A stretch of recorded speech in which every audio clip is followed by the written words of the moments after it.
Коронавирус айырылса урта һәм кесе эшкуарлыкка йогынты яһай. Улар зур югалту кисеруе ихтимал. Дәүләт был соракта ниндәй ярдәм кулы һуҙа ала? Коронавирус менән алыштан һуң нисек еңеүсе булып калырга? Һаумыһығыҙ, эфирда интервью тапшырыуы студиялы Гөлсөмә Эштанова. Программабыҙҙың ҡунағы Опора Россия төбәк йәмәғәт ойошмаһы етәксеһе Ләйсә Николаева. Ләйсә Рафисовна, һаумыһығыҙ. Һаумыһығыҙ. Шулай итеп, Рәсәйҙә эшҡыуарҙар ни генә кисермәне тип әйтәйек, әммә коронавирус был ситуациядан бер аҙ айырылып тора һәм ул урта һәм кесе эшҡыуарлыҡҡа йоғонто яһауы ихтимал дигән фекерҙәр бар. Мәҫәлән, айырыуса турбизнесҡа.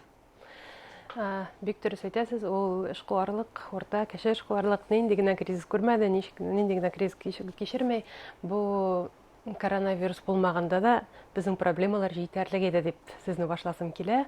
Әммә ләкин шушы пандемия дибез бит, пандемия булганда күпләр үзләреннән кемдер хайп табам дип бит инде, кем күбрәк негатив сөйли, шуларны ни өчендер карыйлар, тыңлыйлар. Шуңа да алар басынҡы ясап, шул негатив сүзләр чыгаралар дип әйтәсем килә мин. Үзем менән күз алдында торам, тикшереп барабыз бит инде, кемнең ничек отношениясы, кемнең нинди сөйләүе, кемнәрдер тыныч кына ИП ачып, самозанятый ачып, бүген көндә яңадан-яңа бизнес эшләп яталар. Ул менә әле безнең опора арасында гына безнең эшкуарларыбыз, яңа килгән эшкуарларыбыз дополнительное образование дип әйтәм, әйткәндә, өстәмә белем алу буенча күп кенә направлениелар буенча ачып җибәрделәр. Балалар өчен, менә беләм мин, репетиторлар, һәм дә инде безнең өчен, әле миңа да ссылка советлар әйтүче, менә ди, без хәзер общественный организацияларның җитәкчеләре ничек булырга тиеш, кризис вакытында шуны да әлбәттә уйлап чыгарганнар. Шулай булгач, бу әлбәттә акчага, бу яңадан-яңа бизнес бит бүген көндә. Шуңа шул кызларны, егетләрне, эшкуарларны әлбәттә күбрәк күрсәтәсе килә, күбрәк сөйләсе килә. Һәм дә инде бүген бәлки эшсез калган, бәлки больницага күчкән, бәлки чит илдән кайткан, өендә утырган кешеләр бар икән. Шуңа әзрәк позитиврак булган, үзләренә файдалы булган мәгълүмат җисеннәре. Шулай да нинди юнәлештәрҙең ҡатмарлыҡ кисереү ихтимал? Әлбәттә, туризм өлкәсендә. Ул ҡатмарлыҡлар бар, алар бүген көндә республикада гына түгел, федераль яҡлаптан да ярдәм күрсәтелә. Бүген көндә булган операторлар, алар бит инде банкрот эшләргә мөмкинчелекләре бар иде. Аллаға шөкөр, аны эшләй алмыйлар. Аңа мораторий куйдылар бит инде. Хәзер алар банкрот эшләп, акчаларны кайтармай калдыра алмыйлар. Әлбәттә, бу эш озағыраҡ бара. Бүгеннән кемнәрдер түләгән акчаларын бүгеннән кайтарасы килә, аларны да аңлап була. Әммә ләкин ул акчалар бит инде самолетларга, башка илләргә, отельләргә түләнгән, эшкә салынган әлбәттә. Шуның өчен мин ышанам инде, ул федераль уровеньда булгач, аларны алай берсә акчаларын да кайтаралар. Страховкалар бар бит инде. Бүген көндә эшләп киләләр, күп кенә страховка суммаларын беләләр. Шуңа аларга ярдәм итәрләр дип ышанам. Әлбәттә, рестораннар бүген көндә проблема күрә бит инде. Ул һәр кеше үзен беренчедән саклый бит инде. Шуңа күбрәк өйдә тору ягын карыйлар. Ул дөрестә минем уйлавымча, мин үземдә бик кирәк булмаса, бик өйдән чыгарга тырышмыйбыз инде. Шуңа бу башка илләрдә, Кытай, Европа илләрендә ничек җиңгән без беләбез бит инде. Ул әлбәттә өйдә торып, тышка чыкмый, бер-береңә юктырмый, шулай итеп коронавирусны җиңгән илләр бар бит инде. Кытайны әйтеп китәйек әлбәттә. Импорт Бүген экспорт сикләнде, шулай бит. Читтән алып кайтып саткан эшкуарларыбыз, әлбәттә, алар авырлык тоялар. Әммә ләкин аларга да бүген көндә безнең республикабыздан, Рәсәйебездән алып сатып үзләренең юнәлешләрен, әлбәттә юнәлешләрен икенче яктан табып эшләп китерләр дип ышанам мин. Проблемасы гына булмый. Тормыш ул проблемалар ансын беләбез. Эшкуар кеше иң беренче бит инде любой проблемада каушап калмаска тиеш, әлбәттә. Шуңа мин үзем бүген көндә укый башладым бит инде. Үземнең направлениелар бар, бик онлайн. Вакытым да җитмәде. Хәзер инде менә өйрәнә башладым, укый башладым. Хәзер аудиторлыкка онлайн укып киләм бүген көндә. Шатмын. Әйткәндәй, һеҙҙең эшҡыуарлыҡта, һеҙҙең эшегеҙҙә ниндәй яңы йүнәлештәр барлыҡҡа килде шуға бәйле? Мин Нисек оештырдыгыз хезмәткәрләрегезнең эшен? Мин әлбәттә кызларымны җибәрдем. Минем бухгалтер кызларым, күп кенә кызлар, яшь кызлар. Читтән торып эшләр димәк. Читтән торып эшләр. Өйдә эшләр араларында авырлы кызлар да бар, авырлы калганнар да. Шуңа мин курыктым, әлбәттә. Бездә күп кеше күп, поток күп. Шуңа без хәзер үзебезнең эшне интернет аша һәркем өендә отчетларын да алып барабыз. Үзебезнең клиентлар белән телефоннан сөйләшәбез. Шуңа безнең эш Аллага шөкер туктамады, ул бара. Мин әле уйлап бирим әле. Бу файдалы да булып чыкты. Кайбы уйлап торам әле аренда алып, шулай көндә эшкә йөрүнең кирәге бар микән дигән уйлар белән Әгәр дә читтән торып эшләп була икән дигән уйда. Читтән торып та эшләп була бит инде. Әйтми китәлме, калдыра алмыйм. Бүгенге көндә бит инде яңа антикризисный мера дип әйтәйек. Ул без Опорадан, Деловой России, торгово-промышленный аппарат барсы да алар яздылар. Менә без Госкомитет по предпринимательству бирдек. Бүгенге көндә анда льготлар әлбәттә, ул кризисный мералар әлбәттә бар инде. Нимәгә бәйле ул күбрәк?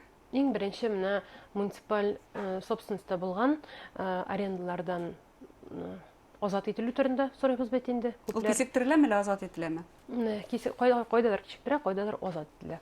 Аның тарта сүз алып барабыз, әлбәттә. Һәм дә инде безнең олы терәгебез бар, форс-мажор дип. Аны бик белмәйдерик бит инде менә бүгенге көндә хәзер эшкуарлар белә. Шул форс-мажор булган объектларга әлбәттә инде справкаларны бирегә. Страховой суммаларында тоже бирдерелгән. Алар ничек исбатларга кирәк? Гариза язарга кирәкме? Бу гариза язып, әлбәттә, чын-чынлап форс-мажор икәнен доказать итәргә кирәк инде әйткәндә. Исбатларга ниндидер кагазлар китерергә кирәк. Ул бит инде безнең бүген торгово-промышленный палата кул куя. Шуңа ул да эшкуарлык өчен зур ярдәм. Кредитка килгәндә онда ниндидер ташымалар бармы? Кредитның тәнен дип әйтәйек, тәненнән пока процентларын түләсәк тә, без шул хотя бы основной телосыннан да без инде освобождение көтәбез инде. Сорыйбыз әлбәттә. Кредитлар ул әлбәттә бит инде банклар, коммерческий структуралар, аларга да бәлки кызыклы булдырдыр, чөнки безнең эшкуарларны кара спискка кертүдән аларга файда юк. Ул кредитларны шул кышалар, шул кайтара, кулланучыларын югалтмас өчен банклар белән сүз алып барыла инде. Һәм налог каникулларына килгәндә? Налог каникуллары, ул безнең республикада эшләп килгән налог каникуллары бар, алар кала, алар 21 елның азагына хәтле, ул бит инде IT технология, производствода кемдер бөтенләй дә азат ителгән. Кемдер льгота белә. Яңадан льготлар, каникуллар турында ул инде 21 елдан гына кул куелса, бүгеннән әле каникуллар була дип әйтә алмыйм. Льготлар бар, каникуллар бирделәр, куябыз, без каникуллар сорайбыз дип пока әйтә алмыйм. Бuna мәшгуль буларак теркәлүче эшкуарларга килгәндә, улар буенча ниндидер яңалыктар бармы, хәвефләнергә урын бармы? Алар бүгенге көндә бик күп, самозанято дип әйтәбез бит инде. Тел өстендә самозанято булып калгач, алар теркәйләр, эшләрне алып баралар. Ул бик җиңел булып чыкты. Бүгенге көндә мин үзем дә самозанято булып әле теркәп куйдым үземне. Эшнең нидә икәнен белер өчен. Ул бит инде сатуын теге физлицо дигәндә кешегә сатсаң 4% гына төшә, ул компанияларга сатсаң андый возможность бар, ул 6% төшә бит инде. Шулай булгач, минем уйлавымча, эшләп карыйм әле, эшкуарлыкка килим әле дигән кешеләр булса, әлбәттә, алар үзләрен бүген теркәп, барсын да укып, белеп, вакыт та бар хәзер.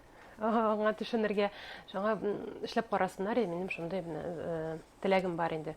Үзләрен эшкуарлыкта дополнительное образование да, өстәмә белем бирү дә әлбәттә. Үз өстеңдә эшләү мәле дип әйтергә мөмкин, ул кризиста шулай бит инде. Шулай булса, эшкуарларыбыз кризистан күбрәк тә булып, бәлки чыгырлар. Хезмәттә актуаль, нинди юнәлешләрен атап үтерегез? Менә бүгенге көндә бәлки яңа юнәлешләр барлыкка килгәндер. Доставка еді дип әйтәм инде әйткәндә. Хәзер азык-төлекләрне өйгә кайтаралар бит инде. Даруларны өйгә кайтару яңа эшкуарлык дип әйтәм инде, андыйлар да бар бүгенге көндә. Әлбәттә, хәзер менә маскалар эшләргә производствога да әйтик. Әмма ләкин ул эшкуарларның төрлесеннән бар бит инде. Кайбер чагында бер эшкуар олы эшкуарлыкка да Оламасыз китергә мөмкин. Ни өчен шулай әйтәсем килә? Менә бүген көндә ул олы бәләдә, олы кайгы дип әйтсәм дә буладыр инде. Кемнәрдер иң беренче дөрес түгел, дөрес булмаган юллар белән акча эшләү ягында карыйлар Демәк, бит бу инде. яуаплылык кирәк ниндидер. Яуаплылык кирәк әлбәттә бүген көндә. Ул негатив сөйләгәннәр генә өчен түгел, әмма инде шул ук такси бит инде хакларны күтәрү, аэропорттан кайткан төнге самолетларга андый килешми дип уйлыйм мин. Әлбәттә, бушка бирелгән күп маскаларыбыз бит инде социаль Арттырып ярдәм сатыла. барайы арттырып сатыла, алар да дөрес түгел дип уйлыйм инде. Шуңа халык паникага бирелмәсен, сатып алыр алдыннан башта уйласыннар, бу хакны түләргә стойтмы, не стойтмы дип әйтәсем килә. Түләргәме, юкмы дигән. Түләргәме, юкмы дигән сорау бирсеннәр үзләренә. Шуңа халыкны шундай эшкуарлар алдамасыннар, шуңа саклысыннар дип әйтәсем килә. Ысынлап та бүгенге шарттарда бидлек итештерүчеләр, карабайдай хатысылар, бәдрәф кагыды итештерүчеләр генә оталар һымак. Шулай да нисек менә шундай пандемия вакытында акылды югалтмаска, нисек киләсәккә ышанычты югалтмаска? Иң беренче, әлбәттә, инде безнең официаль сайтларыбыз бар бит инде. Ул Минздрав сайтларында, республикабызның глава сайтында. Шуңа кирип, башта бөтен булган мәгълүматны карап барсыннар, белеп барсыннар. Бүген көндә сер түгел, яшерен батырында түгел, ачык сорау да биреп була, социаль чәчетләргә дә язып була бит инде. Шуңа әгәр дә халыкны сезне эшкуарлар бәлки эшкуар булмаган кешеләр алдыйлар икән, шуңа алар үзендә генә тотмасыннар. Бу бит система олы проблема булырга мөмкин. Шуңа кемдер уйлый мине генә ул онлайн уку буенча да акчасын түләп укуын ала алмаса, андыйлар да бүген көндә бар. Шуңа башта акча күчергәнчә әлбәттә куюлыкны югалтмасыннар. Һәркем инде үзен контрольдә тотсын дип әйтәсем килә. Әңгәмәгез өчен рәхмәт, эшегездә уңышлар теләйбез. Рәхмәт чакыруыгыз өчен. Хөрмәтле тамашачылар, эшкуарларның яңа шарттарга нисек кулайлашуы турында Опора Россия төбәк җәмәгать оешма җитәкчесе Ләйсән Николаева мәгълүматлаштык. Игътибарыгыз өчен рәхмәт. Һау сәламәт булыгыз.